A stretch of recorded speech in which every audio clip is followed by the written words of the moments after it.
Fez 37 no mês passado. Eu sei porque ela postou. Um carrossel de fotos do jantar de aniversário dela, rodeada de amigas com taças de champanhe. Todas sorrindo com aquele sorriso particular que as mulheres fazem quando encenam alegria para uma câmera. A legenda era algo sobre gratidão e crescimento, e que este era o melhor ano dela até então. Mas se você rolasse o perfil dela para trás, de verdade, rolasse, encontraria uma história diferente. Aos 25, ela postou sobre como nunca se contentaria com menos do que merecia. Aos 28, uma diatribe sobre como os homens precisam se ligar. Aos 31, um meme sobre ser uma rainha esperando seu rei. Aos 34, uma publicação mais suave sobre como a pessoa certa chegará na hora certa. E agora, aos 37, gratidão, crescimento. O melhor ano dela até então. O vocabulário mudou de exigências para aceitação sem que ela sequer notasse a transição. A rainha parou de esperar seu rei por volta dos 35. Agora ela simplesmente espera que alguém apareça. Não conto essa história para zombar dela. Conto porque já vi esse mesmo padrão se desenvolver centenas de vezes. Mulheres diferentes, cidades diferentes, detalhes diferentes. Mas o mesmo arco, a mesma lenta colisão entre expectativa e realidade. O mesmo despertar gradual de que a vida não funciona como os filmes prometiam. E quando esse despertar acontece, as opções se reduziram de formas que não podem ser desfeitas. As mulheres que esperaram seu príncipe encantado estão chorando agora. Nem todas publicamente. Algumas estão chorando em seus travesseiros às 2 da manhã, se perguntando o que deu errado. Algumas choram em sessões de terapia a 200 euros a hora. Algumas não choram de jeito nenhum, porque se insensibilizaram à decepção. Mas a dor está lá, seja expressa ou enterrada, porque em algum momento elas acreditaram em uma história que não era verdade e agora estão vivendo com as consequências. Permitam-me ser muito claro sobre o que não estou dizendo. Não estou dizendo que as mulheres devem se contentar com qualquer um que as peça. Não estou dizendo que padrões são ruins. Não estou dizendo que todas as mulheres solteiras aos 40 cometeram erros. Algumas mulheres estão solteiras por escolha genuína. Algumas enfrentam circunstâncias que fogem ao seu controle. Algumas são perfeitamente felizes. Mas um número significativo, um número que continua crescendo ano após ano, não está solteiro por escolha. Elas estão solteiras porque tomaram uma série de decisões baseadas em suposições que se mostraram falsas. E não perceberam que essas suposições eram falsas até que fosse tarde demais para corrigir o curso. A primeira suposição falsa é que a vida romântica se desenrola automaticamente. Você crê, conhece alguém, se apaixona, casa, tem filhos. Simplesmente acontece, como a puberdade ou tirar a carteira de motorista. Um marco que chega na hora se você simplesmente existir o tempo suficiente. Mas os relacionamentos não são marcos. Não são conquistas passivas que você desbloqueia ao atingir certa idade. São construções ativas que exigem estratégia, esforço, compromisso e oportunidade.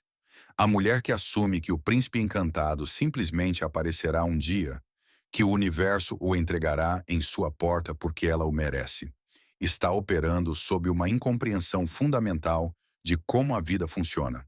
Consultei mulheres que genuinamente acreditam que não fazer nada era uma estratégia de relacionamento válida. Não eram pessoas preguiçosas. Trabalhavam duro em suas carreiras, mantinham suas amizades, cuidavam da sua saúde. Mas quando se tratava de encontrar um parceiro, elas simplesmente esperavam. Assumiam que se fossem boas o suficiente, bem-sucedidas, atraentes, o homem certo se materializaria. Deslizavam passivamente nos aplicativos. Frequentavam eventos sociais, esperando ser abordadas. Rejeitavam homens que não atendiam imediatamente aos seus critérios, enquanto faziam zero esforço para expandir seu círculo social ou aumentar sua exposição a possíveis parceiros. E então se perguntavam por que nada acontecia. Aqui está a dura verdade. As mulheres que encontram um parceiro geralmente não são as que esperaram. São as que procuraram. São as que saíram em encontros mesmo quando estavam cansadas. São as que deram aos homens uma segunda ou terceira chance, quando a primeira impressão foi morna. São as que se perguntaram se seus padrões eram razoáveis, dado o que ofereciam. São as que trataram a busca por um parceiro como o projeto sério que realmente é, não como um direito passivo que lhes era devido. A mulher que espera depende da sorte. A mulher que age cria oportunidades. A sorte às vezes acontece, mas é uma estratégia terrível para algo tão importante. Agora, vamos falar do que realmente está acontecendo no mercado de namoro moderno, porque é aqui que reside o segundo conjunto de suposições falsas. Muitas mulheres estão experimentando fadiga de encontros. Estão exaustas. Os homens que elas encontram parecem oferecer o mínimo de esforço, o mínimo de compromisso, o mínimo de interesse em algo sério. As conversas se esvaem. Os encontros não levam a lugar nenhum. Os homens desaparecem sem explicação. Toda a experiência parece um esforço inútil que não produz nada. E é aqui que preciso dizer algo que pode ser desconfortável. Parte disso é absolutamente culpa dos homens. Existem muitos homens com pouco esforço por aí que estão contentes com arranjos casuais e desperdiçarão anos do tempo de uma mulher se ela permitir. Mas parte disso também é resultado das escolhas que as mulheres fazem, especificamente com quem elas escolhem interagir. Os homens que mostram um esforço mínimo são frequentemente os homens com mais opções. São os homens mais atraentes, bem-sucedidos e requisitados nos aplicativos. Eles não precisam se esforçar muito porque têm dezenas de outras mulheres em sua caixa de entrada.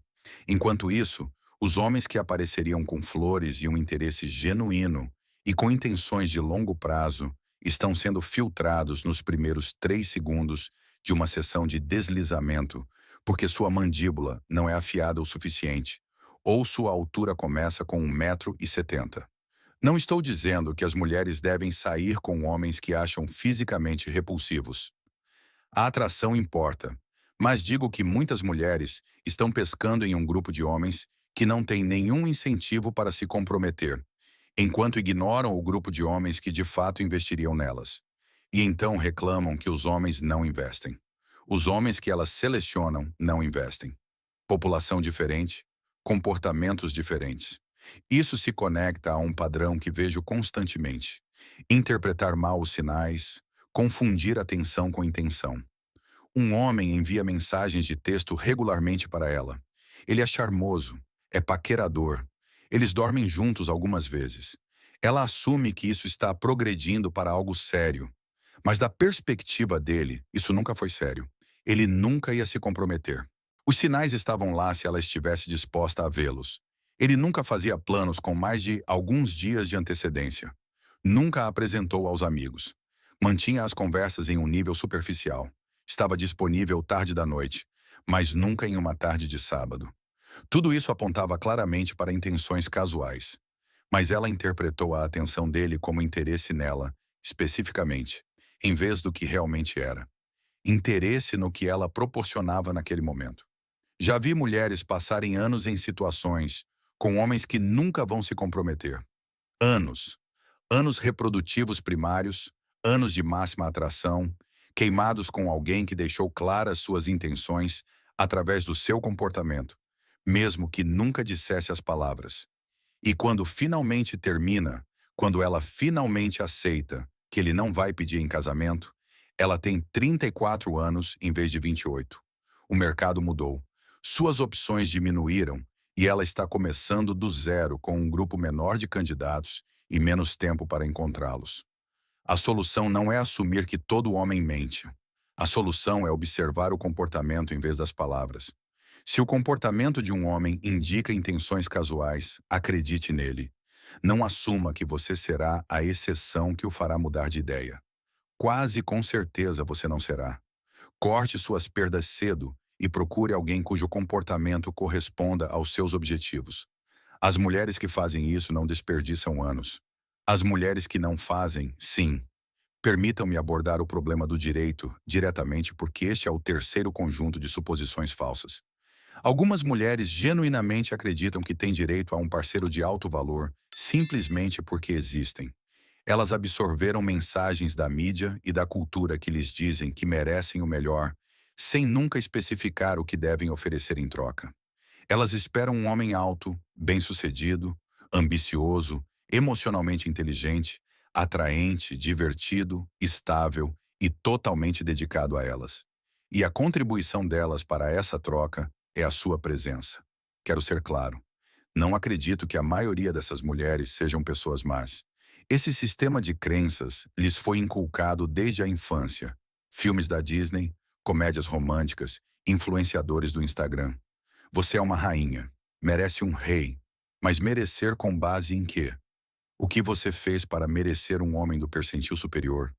O que você oferece que um homem do percentil superior não possa obter de uma mulher 5 anos mais jovem, com qualidades semelhantes e mais anos de fertilidade restantes? Isso não é crueldade. É aritmética. Homens de alto valor têm opções. Eles podem selecionar de um grande grupo. Por que eles selecionariam você em vez das outras candidatas? Se você não consegue responder a essa pergunta de forma clara e honesta, suas expectativas estão desconectadas da sua posição no mercado. O direito é a crença de que a vida lhe deve resultados que você não conquistou. É o equivalente nos relacionamentos a esperar uma promoção sem fazer o trabalho. E leva a um tipo de sofrimento muito específico, o sofrimento da decepção perpétua. A mulher que se sente com direito se sente constantemente desapontada, porque a realidade continua sem corresponder às suas expectativas. Ela não ajusta suas expectativas. Ela se ressente da realidade por ser insuficiente e envelhece enquanto se ressente. Agora vamos falar sobre idade e timing, porque é aqui que a matemática se torna inegável.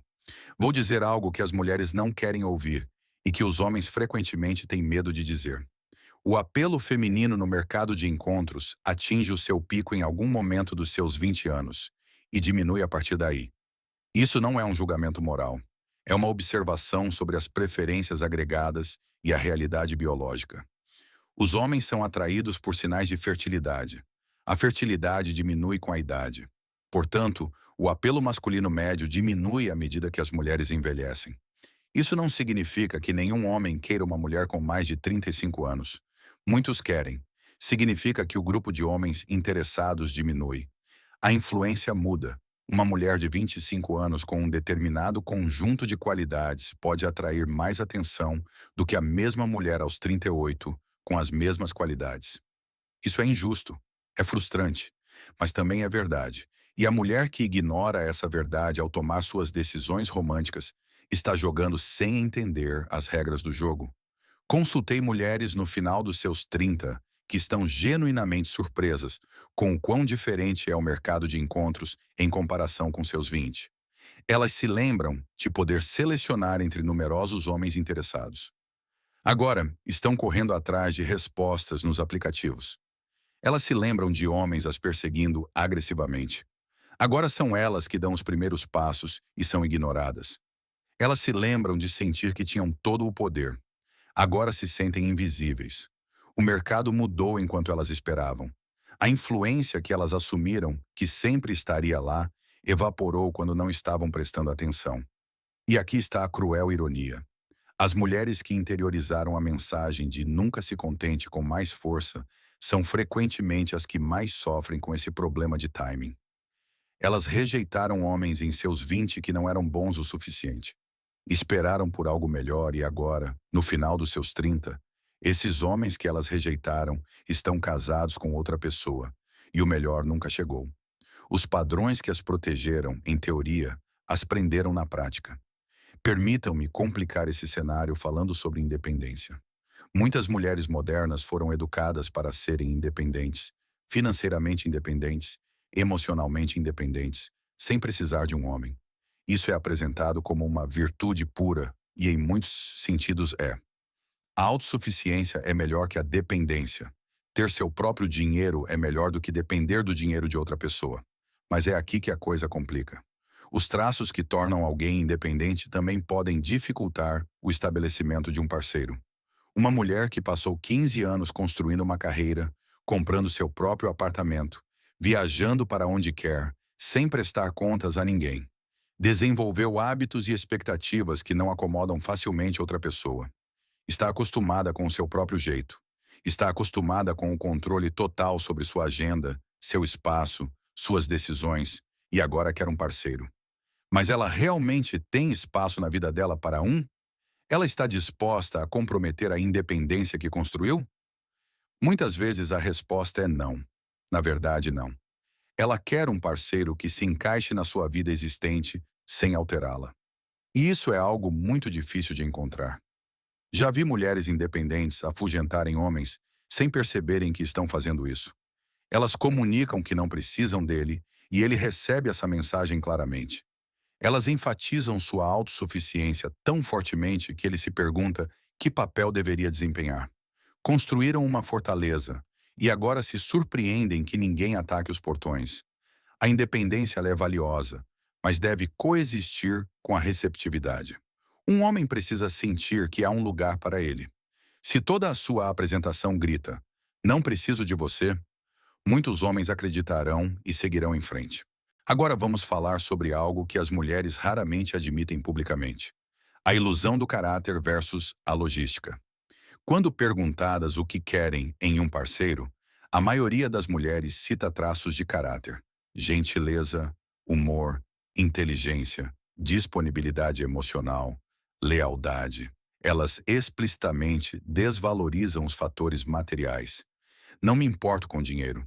Só quero alguém que me trate bem, mas observe o comportamento em vez das declarações.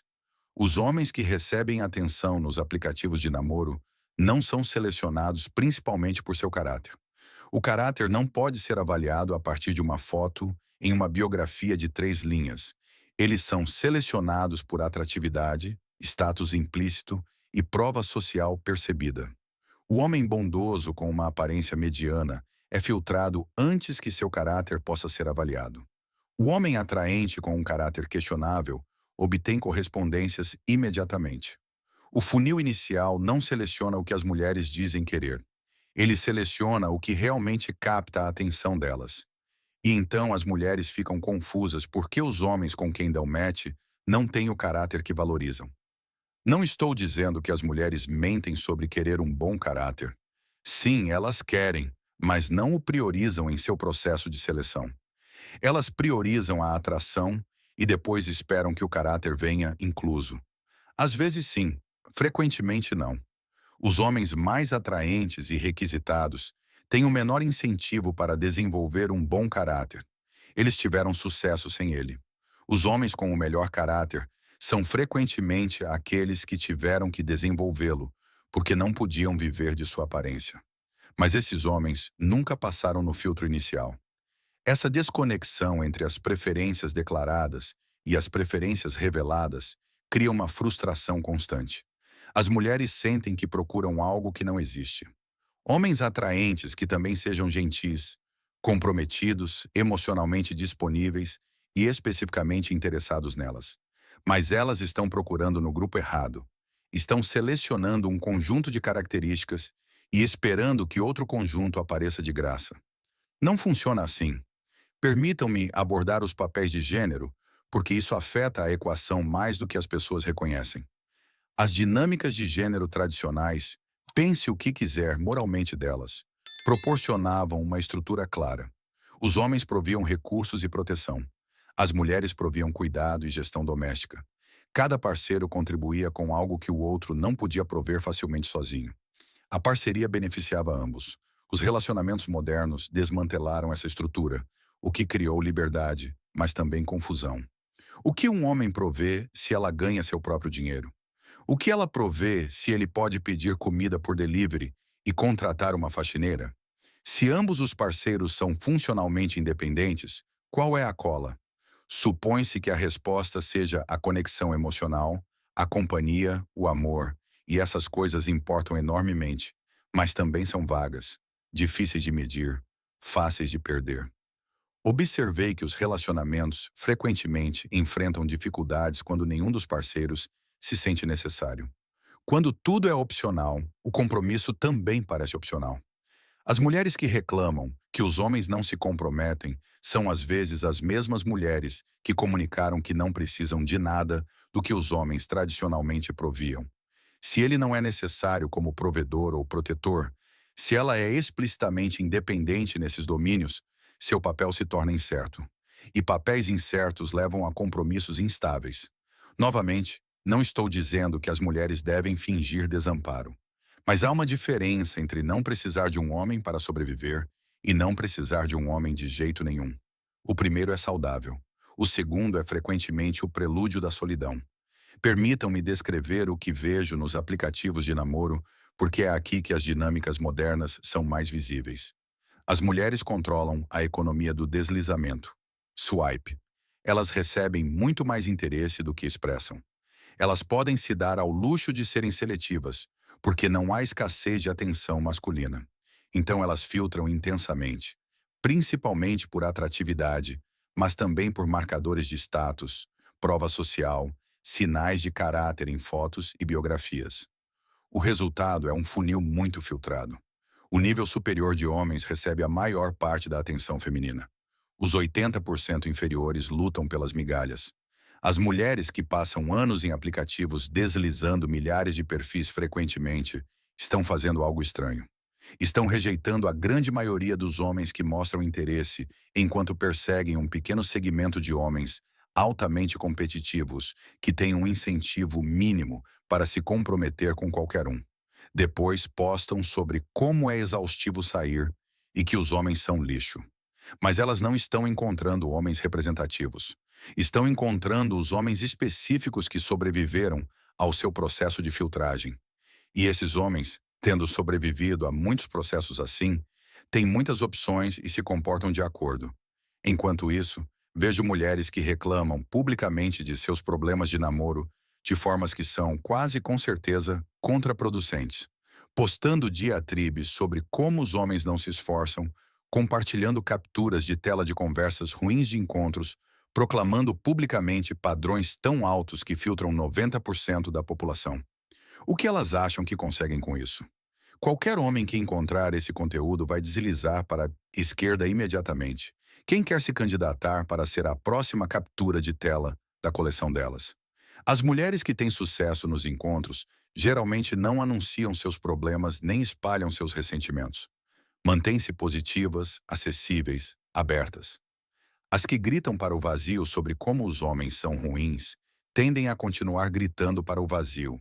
Quero falar sobre algo que observei e que aponta para um padrão mais sombrio. Mulheres divorciadas e sua relação com os casamentos de outras mulheres. Já vi mulheres que, depois que seus próprios casamentos terminaram, parecem sentir um estranho prazer em ver outros casamentos fracassarem. Elas incentivam suas amigas a deixar seus maridos por problemas que poderiam ter solução. Validam cada queixa, amplificam cada dúvida, empurram cada casamento cambaleante para o precipício. Você merece algo melhor. Ele não te valoriza. A vida é muito curta para ser infeliz. Parte disso é um apoio genuíno a amigas em situações ruins. Mas parte disso, e vi com clareza suficiente para saber que é real, é outra coisa. É um desejo de companhia em sua própria decisão. Se todo mundo está divorciado, o divórcio delas parece menos um fracasso e mais uma norma. Existe uma dinâmica de caranguejos em um balde, onde mulheres que tomaram certas decisões incentivam outras mulheres a tomar as mesmas decisões, talvez para validar seu próprio caminho retroativamente. Levanto isso porque as mulheres que esperaram pelo príncipe encantado às vezes estão cercadas por vozes que incentivam a espera. Amigas que diziam, nunca se contente. Mulheres divorciadas que diziam que o casamento não vale a pena de qualquer forma. Mensagens culturais que diziam que a independência é o mais importante. Quando ela percebe que o conselho era ruim, as conselheiras já seguiram em frente. Não são elas que vivem com as consequências, é ela. Então, onde isso nos deixa? O que eu realmente quero que as mulheres tirem disso, assumindo que alguma esteja assistindo? Algumas coisas. Primeiro, pare de esperar. Se você quer um parceiro, trate de encontrá-lo como o projeto importante que ele é. Não assuma que acontecerá automaticamente. Vá onde há homens. Aceite encontros mesmo quando estiver cansada. Dê aos homens a chance de revelar seu caráter antes de filtrá-los por razões superficiais. Amplie seus critérios para focar no que realmente prevê o sucesso do relacionamento, em vez do que parece bom nas fotos. Segundo, avalie seus padrões honestamente. Não se eles soam razoáveis quando você os diz a amigos que validarão qualquer coisa. Se são proporcionais ao que você oferece, se são alcançáveis dada a população real de homens disponíveis, se você está filtrando por marcadores de status que não prevêem a felicidade, enquanto ignora os marcadores de caráter que sim. Ajuste se for necessário. Ajustar não é se contentar, é recalibrar para a realidade. Terceiro, compreenda o timing. Sua influência no mercado de encontros não é estática. Muda com a idade, com a aparência, com as circunstâncias da vida. As decisões que você toma aos 25 têm consequências diferentes das decisões que você toma aos 38. Se casamento e filhos são prioridades, trate-os com a urgência que exigem, em vez de assumir que você tem tempo infinito. Quarto, seja honesta sobre o que você quer versus o que você está selecionando. Se você quer bom caráter, mas só desliza nos perfis mais atraentes, na verdade você não está priorizando o caráter. Você espera que ele venha de graça com o pacote. Geralmente não é assim. Se o caráter importa, selecione-o explicitamente, mesmo que isso signifique sair com homens que não fazem seu coração bater mais forte imediatamente. Quinto, abra espaço para um parceiro. A independência é valiosa, mas uma independência rígida não deixa espaço para outra pessoa. Se você construiu uma vida sem lacunas, sem necessidades, sem lugar para a contribuição masculina, não se surpreenda quando os homens sentirem isso e seguirem em frente. A parceria exige interdependência. Duas pessoas que se completam plenamente não têm nada a oferecer uma à outra. Quero terminar com algo que pode soar duro, mas que surge de uma observação genuína. As mulheres que choram agora, as mulheres que esperaram pelo príncipe encantado e acordam sozinhas no final dos seus 30, não choram porque os homens são terríveis. Alguns homens são terríveis, mas essa não é a causa principal. Choram porque acreditaram em uma história que não era verdadeira e tomaram decisões baseadas nessa história. A história dizia que eram princesas que mereciam príncipes. A história dizia que esperar era nobre e se contentar era vergonhoso. A história dizia que o homem certo apareceria se elas fossem apenas pacientes o suficiente, boas o suficiente, dignas o suficiente. Mas a vida não é uma história. Não há um autor que garanta um final feliz. Não há uma força cósmica que assegure que as boas pessoas encontrem o amor. Há apenas uma realidade que opera com sua própria lógica, indiferente ao que qualquer um mereça.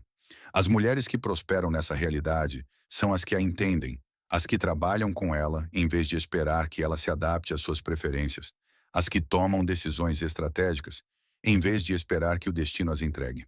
Faço este trabalho há mais de uma década. Já vi os padrões se desenvolverem inúmeras vezes. Já vi o arrependimento que se acumula quando a fantasia colide com a realidade tarde demais. E posso dizer com certeza que as mulheres mais felizes que conheço não são as que esperaram pela perfeição. São as que encontraram homens bons, imperfeitos, mas sólidos, e construíram algo real com eles. Elas escolheram a companhia antes da fantasia, e não estão chorando agora, estão vivendo. Conte-me nos comentários suas próprias observações. Você já viu alguém esperar demais? Você foi essa pessoa? O que você aprendeu quando a espera finalmente terminou, sem que o príncipe chegasse? Quanto mais específico você for, mais todos aprenderemos. Isso não é um julgamento. É reconhecimento de padrões. E sua história pode ser exatamente o que outra pessoa precisa ouvir antes de cometer os mesmos erros. Se esta história mudou a forma como você vê as expectativas que temos em nossos relacionamentos, por favor, inscreva-se e dê like no canal. Estamos descobrindo as verdades que a sociedade frequentemente tenta ignorar. Vamos construir um futuro baseado na realidade. A próxima revelação de um insight será em breve.